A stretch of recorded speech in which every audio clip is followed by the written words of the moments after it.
মুনাফিক দল হিসাবে জামাত এবং চরমোনাই ইতিমধ্যে বাংলাদেশের মানুষের কাছে প্রতিষ্ঠিত হয়ে গেছে। জামাত আপনি সর্বোচ্চ 20টি আসন পেতে পারে, চরমোনাই 1 থেকে 2টি হতে পারে, এনসিপির আমি কোনো আসনই সম্ভাবনা দেখছি না। শেখ হাসিনা দোষর হিসাবে তাকে অনেক আগেই চরমোনাইয়ের পীরকে গ্রেপ্তার করে আইনের আওতায় আনা উচিত ছিল।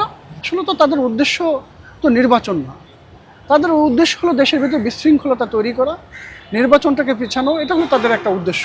জামাত আওয়ামী লীগের সাথে ছিল, বিএনপির সাথে ছিল, অন্যান্য রাজনৈতিক দলের সাথে জামাত ছিল। যখন তাদের প্রয়োজন হয় তখনই তারা বিভিন্নভাবে দল পরিবর্তন করে জোট করে।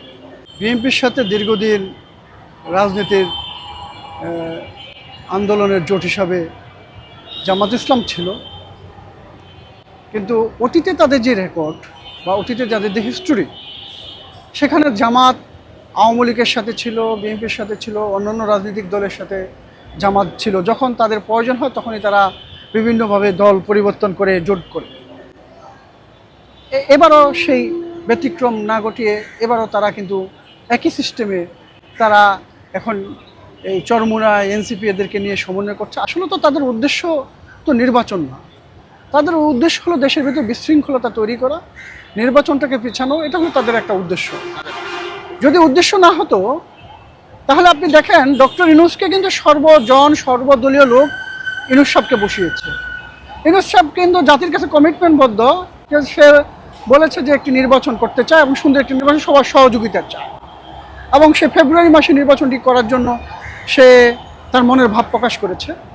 কিন্তু দেখেন সেখানে প্রতিটা জায়গায় জামাত ইসলাম, এনসিপি এবং চরমোনাই এটাকে বাধাগ্রস্ত করার জন্য তারা নিরলসভাবে কাজ করছে।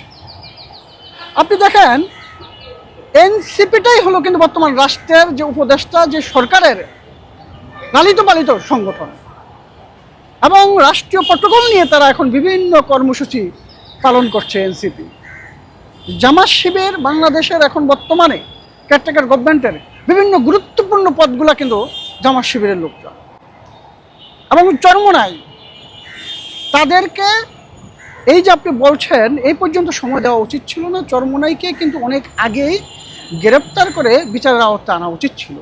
সে আওয়ামী লীগের দোষর, শেখ হাসিনা দোষর হিসাবে তাকে অনেক আগেই চরমোনাইয়ের পীরকে গ্রেপ্তার করে আইনের আওতায় আনা উচিত ছিল। এই চরমোনাইয়ের পীর তার অনেকগুলো বক্তব্য দেখেছি, সে জামাত শিবিরের বিরুদ্ধে যেভাবে বিভিন্ন কথা বলছে, মুনাফেক বিভিন্ন শব্দ উচ্চারণ করছে। কিন্তু আমি দেখি এই 5 আগস্ট হাসিনা পালিয়ে যাওয়ার পরে বাংলাদেশের মানুষের জন্য 2টি আশীর্বাদ হয়েছে। একটি হলো এনসিপিকে সাদাবাজ হিসেবে মানুষ প্রতিষ্ঠিত করেছে, আর মুনাফিক দল হিসাবে জামাত এবং চরমোনাই ইতিমধ্যে বাংলাদেশের মানুষের কাছে প্রতিষ্ঠিত হয়ে গেছে।